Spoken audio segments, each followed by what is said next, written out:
Are you ready to break free from a conventional life and achieve financial independence through your version of tiny living, but you're feeling stuck trying to figure out the money part? Does the pressure to conform to societal norms make it even more difficult to embrace an unconventional lifestyle? Well, you're in the right place. I'm Laura Lynch, host of the Less House, More Moolah podcast, where every Thursday I'll bring you captivating interviews with individuals who have successfully made the transition to tiny living. They defied expectations and are thriving in their unique lives. We'll also dive deep into industry resources to address common financial concerns on your tiny journey. Together, we'll explore the emotional and practical aspects of pursuing an alternative lifestyle. I will describe a clear framework for project planning and cash flow management. Our goal is to intentionally build financial security and make a positive impact through our alternative American dream. So gear up for an exciting and empowering journey to create a life that truly resonates with you. Let's dive into today's episode and take the first steps towards financial independence and purpose through tiny living. All right. Well, Akili and Ashlee, thank you so much for joining me on Less House, More Moolah. I think I tracked you guys down maybe on Instagram. I don't know. It's been a while ago, but we had such a great conversation the first time that I'm really excited for you to share with the audience all the work that you are doing, especially around urban planning and, where you see solutions for tiny living in Jackson, Mississippi, and spreading outwards. You all are really kind of expanding your reach. So thanks for being here today. And would you take a minute, because you've got such a great background and you do so much work, and introduce yourselves to the audience and all the work that you do? All right. Well, good morning, everyone. Thanks for the opportunity just to be able to share this time with you. We're looking forward to it. But my name is Akili Kelly.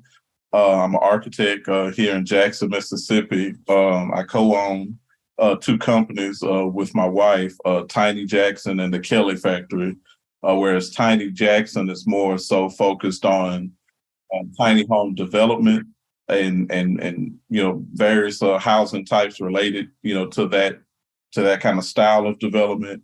And the Kelly Factory is kind of the general architecture arm of our company, where we do normal size residential, light commercial. We also kind of specialize in unique adaptive reuse type projects, like converting a bank building into a restaurant, or just some building that had a previous use that, is getting a new use it didn't have before. So we are able to do a lot of those type of projects. Do you want his history, brief employment history? Well, whatever you would like to share, yeah. Oh, yeah. Well, I graduated from architecture school. I went to Southern University in Baton Rouge, Louisiana. Graduated in 2008. And my first job out of college is actually a company that I did a high school internship at, where our high school guidance counselors kind of connected us with jobs that we thought we were interested in. So in high school, I was interested in architecture then. So they were able to connect me with a local architecture firm. And, I basically shadowed them, for a couple of days and, asked questions, got in the way.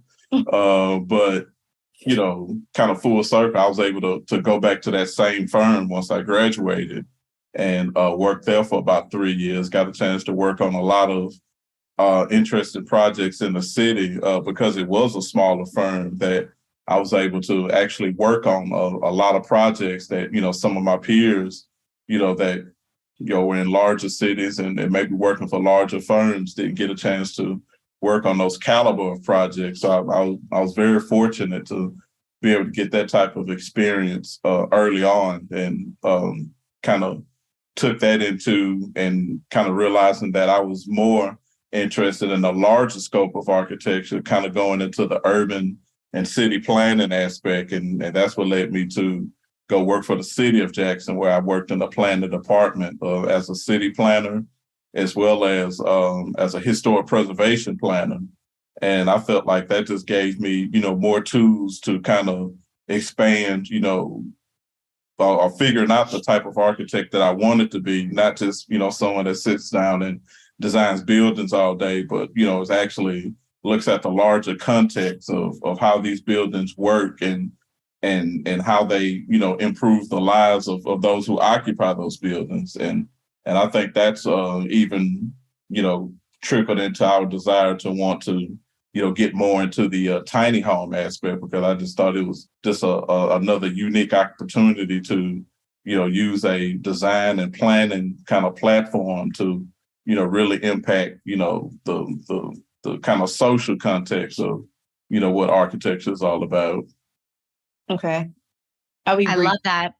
That's such a holistic view, right? Not just about the buildings themselves, but how they impact the social fabric and the community at large. And I guess over time, our communities have to evolve, right? The buildings that were built, historically, they served a purpose. And now it's time to figure out what their new purpose is and, how to fill in the spaces in between to kind of provide the solutions that people need. And right now, a big solution is affordable housing. So Ashlee, share with us your story. Yeah. So, Ashlee Kelly, and I'm originally from New Orleans. And the reason why I want to point that out is because I think I have been planning probably my whole life, or thinking like an urban planner my whole life. It was really important to be active in my city. Within my neighborhood, I had everything I needed, all the amenities, everything was walkable. So I think I became interested in planning as young as a child. Moved to Jackson, so it's in Jackson State University. I met Akili in our master's program for urban planning. Now I'm a doctoral candidate in public policy administration, so my dissertation is on affordable housing. Akili and I also worked together at the city. At the time when he was in the zoning division, right, I was in economic development as well. So while we were at the city, planning is super creative and innovative. Akili was obsessed with tiny homes. So there's this thing called Startup Week in Jackson that was annual, hosted by Innovate Mississippi. So I think in maybe 2014, 2015. Yeah, I think it's around 15. Yeah, well, 2015, I brought up, I said, won't we pitch tiny homes? And he was like, no, not really. So the following year, I said, I'm signing us up. We're going to pitch tiny homes. So the theme of that year happened to be in, I think, technology and education. And we pitched tiny homes, which had nothing to do with either one. But we ended up making it through the first round, making it through the weekend and winning first place. And from that, we kind of took all the resources we won with the first place prize and launched Tiny Jackson. So as he stated, that was kind of our focus for the first year. It was some challenges associated with that. We wanted to fully explore our education and our experience because, like he said, he didn't mention, but he grew up in construction. His dad had a construction company. So between construction, planning and architecture, and me with my background in environmental planning, economic development, community development, we want to, like I said, fully explore our experience in education, and we launched the Kelly Factory after that. So since then, he gave you a list of all the projects we've been interested in, but we really want to launch our company because we didn't want limitations on the kind of projects we could do. Yeah, that's so interesting, because a lot of us have a background at some, in construction, and the tiny house thing seems like a solution, but we don't have the skills or relationships or knowledge to be able to navigate through the governmental layers and help kind of move that housing forward as a solution. So you all have like the entire spectrum covered. You can do all the things from figuring out how to build the homes to also working within your sphere of influence to sort of get those projects move forward. What a blessing to your community. And certainly, I'm sure that you are having lots of people come to you looking for different solutions. So tell us about what projects you're working on right now. We have, like I say, we have a kind of a mixture of residential and commercial. We've to date, we've built one actual tiny home. It's a 520 square foot home near the Jackson State University campus. It's basically a one bedroom, one bath, but there's also a loft area that extends roughly over half of the entire structure. And that gives the living room area about an 18-foot ceiling height because it's a vaulted ceiling. But we've also done kind of what's categorized as basically like some micro apartments. We've done a project where we took a 2-story single family home and basically converted it into a 4-unit apartment. Each of the units themselves were about 300 to 400 square feet, and we end up adding another 3-unit addition onto that original 2-story single family home. And those apartment units were about 300 square feet. And mentioned before that, we do a lot of adaptive reuse projects. We have done a project where there was an old vacant bank building that is being converted into a restaurant. And we also have another restaurant project where this building was formerly a old Greyhound bus station, and it's being converted into a restaurant. And and some of the unique aspects and kind of what gives us some more kind of competitive edge, because we both worked with the city. Each of those type of projects needed additional city approvals just because they were kind of changing the original use. And some of those same committees that I had to have to present to, I was actually on those committees. So it's kind of interesting being on the other side of the table, and kind of knowing some of the questions that they may ask, because I was asking those same questions, so I can kind of ask them to myself, and a lot of times get a lot of things addressed ahead of time. So I think we've definitely benefited from having that experience, and it's definitely worked out in our favor. Yeah, I think that points out the value of being really rooted in a community and, having your life in that community, because people know you and you form relationships. And at the end of the day, people do business with people, and they, and so, again, like how fortunate that the community has you there with your entire relationship network too. And I want to also add that probably 99% of our projects are via relationships, people that we know, people that know people that we know. So, a lot of times people talk about marketing and stuff, and I'm like, yeah, we post because that gives you validity when you post on social media or when you have a website. But in most cases, it's people that, like we know or they know of us. So yeah, community and relationships are probably the most, to me, the lesson I've learned is the most important thing in being a business owner. Yeah, for sure. So let's talk about some of the problems that you see the tiny movement addressing. We talked about some of these when we talked a few weeks ago. Why is it that this has become so much of a passion for you? What do you see the solutions being here? I think one of the things, and just like Ashlee mentioned, I've always been fascinated with the, tiny house concept. And one of those fascinations is also kind of one of its inherent, issues. It's just, it's unlike any other housing type that's currently available. And the difference is, its size. I mean, kind of the normal accepted, housing type, whether it be single family, townhome, multifamily, is, 3 bedrooms, 2 baths, over 2,000 square feet or at least 1,500 square feet. And a tiny home is just completely opposite of that. That like most tiny homes, even though the definition varies, but any home under 1,000 square feet can technically be referred to as tiny. Although there are a lot of extreme examples. I mean, early on, I remember seeing especially like on HGTV, where I first kind of got introduced to what the actual tiny house was. They had this house that basically it was the whole width of a queen size bed.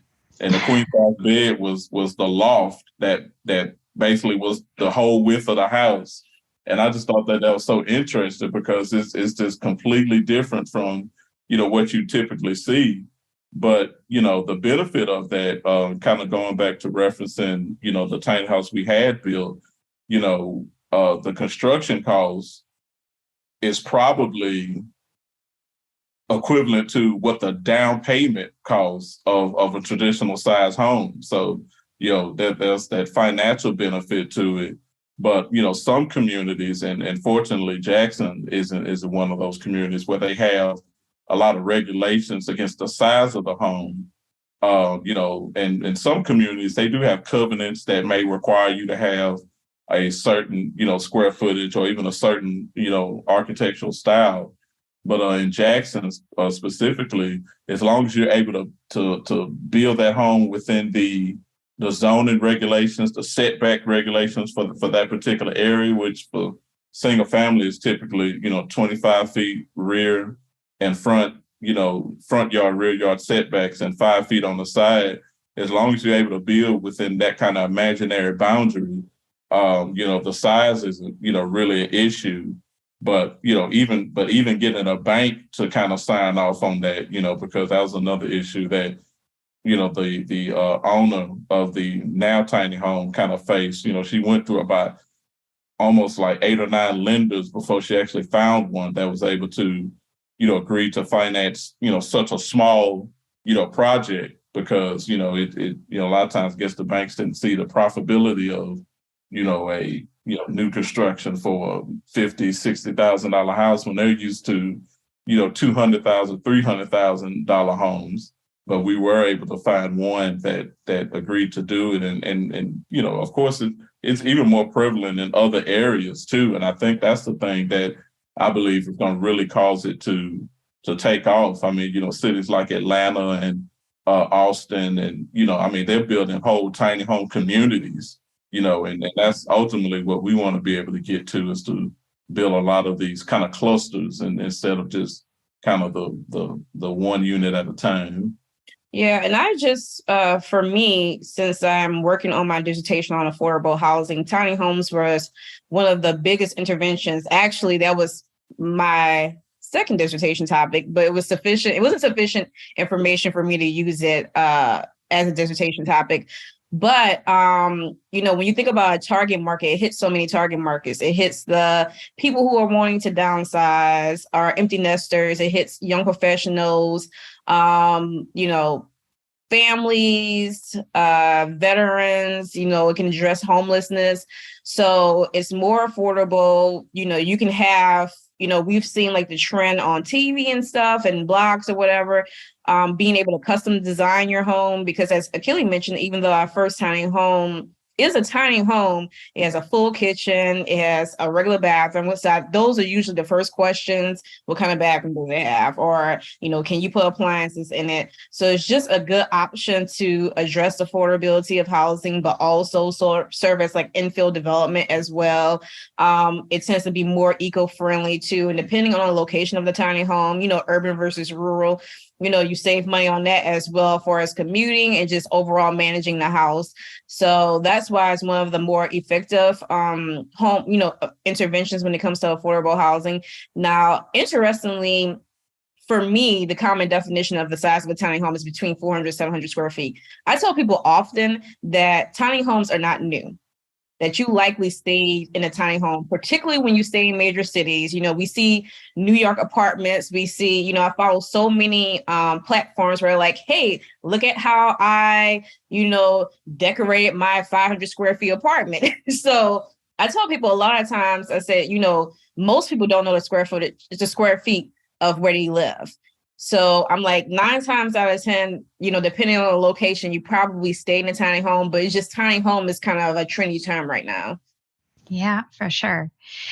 Yeah, and it seems like that there is a lot of focus around the infill in urban areas, and truly as a solution to reduce the commute times. And where I am right now, the cost of housing here is so high, and all of the service workers, all of the folks that are, making sort of the normal wage, I guess would be the way to say it in this area, they all have to drive in if they can find a house that they can afford, even far out.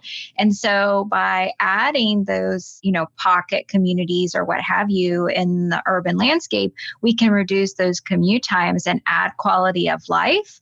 And I think it's interesting that the tiny house kind of pushes us to be outside more, because maybe more of our living space is outside. And there are studies showing that the more time we spend outside, the happier that we are. So I think those are all really interesting benefits that we don't, necessarily think of. Obviously, the cost is a huge one, but there's so many others.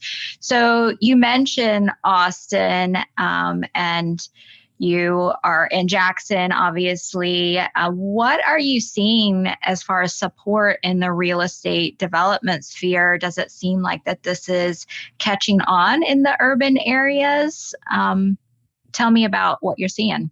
I think it depends. I think if communities are really serious about addressing not only the unaffordability of housing, but, homelessness, you see them work together across all levels of government I've even seen not only the private and public sector, but also including, the medical sector, or including school systems as well, because as we know, those people usually have direct access to people who might need those certain type of services and programs. So it really depends. Some communities, or, I think of like Oregon or Florida, those places they were really ahead of their time and kind of pushing tiny homes. And we see people are catching up as well. So it kind of depends. I think, like I said, if they're serious about addressing housing, they're working together to provide a solution. But then there's other communities, and, with government, it's very hard. So it's like you lack the resources and personnel, but you lack the resources and funding. So I don't want to say they're not trying to address it. Maybe they don't have the capacity to address it, And, in terms of we're happy to see so many tiny home communities, but also we have to be careful too, because some are very expensive. Like, we're coming across some communities and the tiny homes are costing like $250,000. Or like just yesterday, I think, or maybe the day before yesterday, we came across a show on Hulu. It's like Tiny Home Mansions. So, sometimes it is kind of like a trendy situation, but sometimes we're looking at actually addressing affordable housing. So, it just communities that tend to take planning more serious, that might be more financially well off, are probably the ones that are looking more so to tiny homes or just any type of intervention to address the unaffordability of housing. And, even when it comes to that, I think it's also important to note that although we're based in Jackson, Mississippi, where it tends to be cheaper, of course, than being in any major city, there is no urban environment that's affordable. Every single place in America is unaffordable. So, Yeah, that's a good point. I mean, I think, housing largely, right, that's what we're seeing is just that unaffordability crisis that's affecting the entire country. So as you're working through some of these projects, what are some of the key regulatory or other challenges that you're seeing that kind of like come out of nowhere, right? Like I heard recently something about, I was watching a documentary and they were talking about, kind of putting multiple small living spaces together, and that, you can only have one stove if they're, like there's just so many nuances there. What are some of the challenges that you're seeing as you're trying to do creative ideas in your community? Well, I think one of the things, like I mentioned, that although there are not a lot of restrictions that prevent the tiny home from being developed, but, you still want to be able to, it still has to kind of fit contextually with that existing community. Say, for instance, if there's a subdivision that has, all kind of standard size homes, And, there may be a couple of vacant lots in that subdivision that, you could technically build a tiny home on, but, from a context, it would kind of look kind of odd for a, 2,000 square foot, 2-story house right next to a 300 square foot home, so that's why I think that the multiple, unit kind of concept is one way to kind of address that kind of contextual, issue that may have, and also building them in kind of clusters. I think it would also kind of address some of the financial or financing hurdles that, this type of housing type, is faced with compared to others, because although a bank may not, be that interested in, one 60,000, 70,000, square foot tiny home, if you came with a development that had 10 or 20 of those, I mean, then that becomes, more, financially feasible for them, but also even for the contractor, because, there's not a lot of money to be made, even from the construction aspect on just building one, 50, 60,000 square foot. If you built them in clusters, then you just kind of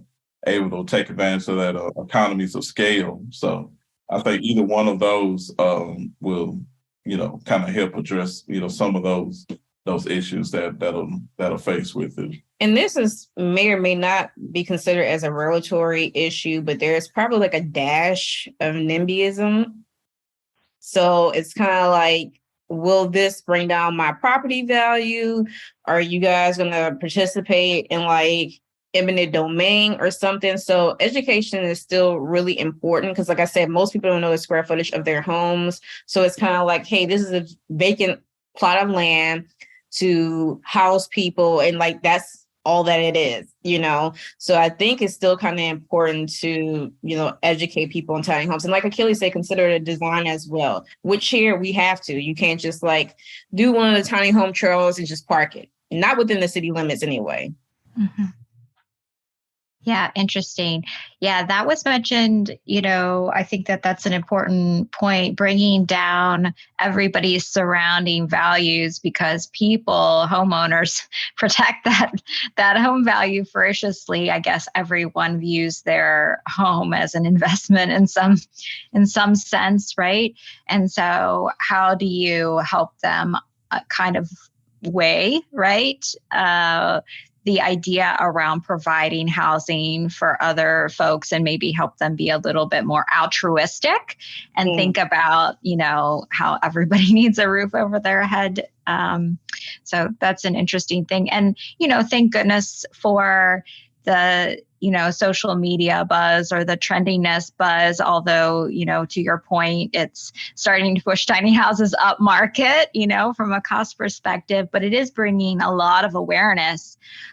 When we first built our tiny house, and, you said that to people, that was back in 2016, it was a little bit more foreign. Now you say tiny house and people are like right on it, right? They're excited to hear about it. They want to talk about it, and everybody's familiar, and that helps certainly with the education. So Ashlee, talk more about your research and what you think your research might suggest for the future of where this goes, housing and smaller footprints and all of that. Yeah. So specifically tiny homes, one thing I did when we started Tiny Jackson was subscribe to everything that had tiny home on it. So I got Google alerts. I subscribed to tons of newsletters. And, for our social media, we hadn't done it recently, but historically our social media has been not only a place to display the projects we have, but also educate people. And the purpose of educating people was to kind of plant the seed that this can happen in Jackson as well. So done a ton of research on tiny homes, not only here, but also, internationally as well, for as it being an intervention for, to address unaffordability of housing. And I think it's still going to be relevant in the future in terms of, intervention But I also looked at what co-housing as well. I looked at, regulations and policies, their role in housing. And my main focus is really on HUD programming, seeing if they're doing what they're supposed to be doing. And so far, I've had my first half of my defense. I have the final one, so I can't officially say, but kind of officially will say that we've seen kind of a decline in federal funding, meeting communities halfway in funding housing. And the preference is really to give out vouchers. It's like, hey, we have a lot of housing stock that already exists, kind of find your home and we'll go from there. So I hope in the future that communities, and I think we are seeing it, that communities are kind of working together. You're seeing not only local government, you're seeing churches play a major role in kind of addressing housing as well. And like I said, medical systems, because they're like, hey, if we can provide these services and pair it with your housing, we're more likely to get, people off the street, or, especially people who are dealing with, like veterans, or dealing with medical or mental or drug issues as well. And they're working with their state agencies, and they're sometimes working with banks. It's kind of hard, dicey. Of course, when you get federal funding, you're supposed to do specific things with it. But even with that, I found that in the past, it's been used as gap funding. So, the federal government hadn't always done a good job tracking how money is spent, usually until it's too late. And they're like, hey, what have you been doing for the last decade? You owe us $2 million because you hadn't done what you were supposed to do. So I am seeing more communities. I like that I'm seeing it kind of outside of government. And the good thing about that, I tell people, is less red tape, and you probably may have access to more funding, more resources. So I think people are working hard, probably not at the speed that I would like. And I think people don't do enough of simply copying and pasting. It's like, if something has been successful in another community, I don't think there's anything wrong with communicating with them to see how they went through the process, communicating with them to figure out how they did financing, and just seeing how the overall project went, how to approach it, what to do if things are pivoting or not working out. So I think we are seeing the trend of more people coming to the table to address affordable housing outside of government. I always tell people, if you rely on government, if you hold your breath, you might die. And like I said, it's not always a situation where they don't care. It's just that they really don't have the capacity for it. Sure. Yep. So these are all, great insights, and I really appreciate your perspective on this, especially, given all of the in-depth, research that you've been doing. I know there's probably a shortage of tiny house metrics out there. I know I struggled when I was trying to do my research to even really understand, who was living tiny and how many, and that sort of thing. So there's just not a lot of metrics out there. So. And the biggest thing too, I found, which is not great when it comes to tiny homes, but it's all often seen as short-term housing. So especially when it comes to research, we don't really have long-term numbers of, I bought this tiny home. This is not a starter home for me. This is not temporary for me. I plan on staying here forever. So, and, the interesting thing is, when doing a literature review, was kind of when I found out that probably was not going to be my dissertation direction, is that, when you look at citations to kind of find out information, everybody's citing each other because there's just not enough information on it. So I'm hoping that in the future we start to see what are the long-term advantages, but also disadvantages to tiny homes as well. But it's not really considered long-term housing. Yeah. So call out to all those researchers out there. We need more. We need more empirical research to, write good literature reviews on tiny living. So we certainly talked about affordability, but beyond the living space itself, do you see tiny living as being supportive of overall financial security for folks in the long term? So how do you see that playing in as far as just humans being able to successfully make it through their whole journey in life without being in sort of financial distress? Yeah. I don't have the specific numbers, but people who tend to own tiny homes tend to be in less debt just in general, allowing them to have the opportunity to enjoy their quality of life. So instead of spending money on housing or commuting. They get to spend money on travel and different things. That was really big. A big thing I found out that overall, most of them have paid off their homes and they just don't have debt. Mm-hmm. Yeah, I think that that's such a good, point. The more people that we can get to debt free, the more that we free up their resources to live into their purpose. And I'm sure that you all found when you started your business, right, which is so purpose driven, that there's a financial risk there. And so a house, a big house and a big mortgage can keep you kind of trapped in doing the thing for the paycheck instead of doing the thing that allows you to create solutions in your community that might be, a little bit of a financial risk to get it up and running. Yeah. And I think one of the things too that, thinking about the tiny house movement and, some of those financial freedoms that come with it, it also is a kind of a direct challenge to, how we kind of procure, housing in general. It's like everything is through the bank. It's just like you got to get a mortgage, you got to get a construction loan. This is the only way you'll get a house. Whereas the tiny house movement, again, thinking about a lot of times the banks require you to have the 20% as a down payment. That same 20% could go towards 80% of your total construction costs. So just imagine just being able to save and potentially pay off your entire, living arrangement, just kind of self-financed and just, and really looking to the bank, it's like, maybe it's like a supplement instead of, the kind of the crown of whether or not you can get a house or not. So I think that's probably the most attractive aspect of it because, a person, even if you took 3 or 5 years and just saved and you said, okay, this is going to be the money towards my housing. And at the end of that period, I mean, you could, almost be able just to build your own house and have relative, little or no debt, kind of built into it. So I think that's the thing that I envision us to be able to kind of be champions for is looking at the tiny house as a new way of owning a home and also financing a home. Mm-hmm. I think I read, but it was a long time ago, but I think I read on average it takes about 4 years and your home is completely paid off. Mm-hmm. Yeah, that what would happen to our country if even 10% of people that would have had a mortgage didn't have to have a mortgage and therefore just had that burden lifted and that freedom that comes from that and, freedom of their time and freedom of their time that equals time to focus on something else and, create some sort of new thing in the world.